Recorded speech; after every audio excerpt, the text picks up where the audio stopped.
We don't believe there are any survivors. That is the heartbreaking conclusion of U.S. officials after a passenger jet and Black Hawk helicopter collided in midair and plunged into the murky, icy waters of the Potomac River on final approach to Reagan International Airport. A camera captures the moment the American Airlines regional jet flying from Wichita, Kansas to Washington, D.C. with 64 people on board collided with a chopper carrying 3 military personnel. A desperate search and rescue operation is now a sad recovery mission. CTV's Michael Couteur reports.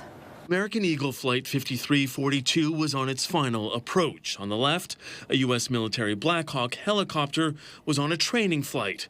They crossed paths in a fiery collision. Crash. This is alert 3. Crash.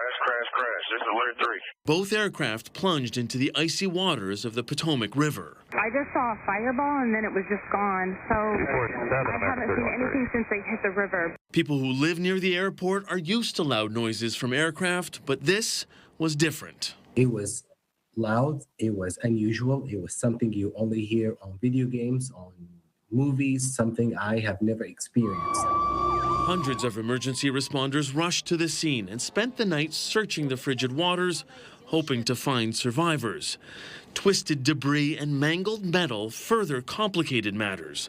But as the hours passed, hope faded, and the focus turned into recovering bodies of the 60 passengers and 4 crew members from the plane, as well as the 3 soldiers who were in the helicopter. At this point, we don't believe there are any survivors from this accident. The airspace around Washington is often congested, with multiple airports and military bases in a relatively small area.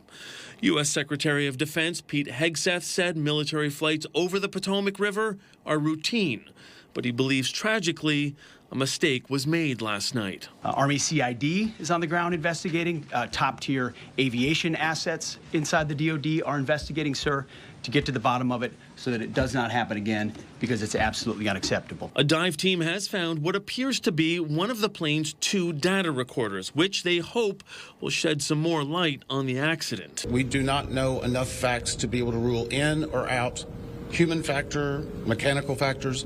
That is part of the NTSB investigative process. Investigators hope to have a preliminary report in 30 days to determine the cause of what's likely the U.S.'s worst aviation disaster in almost a quarter century.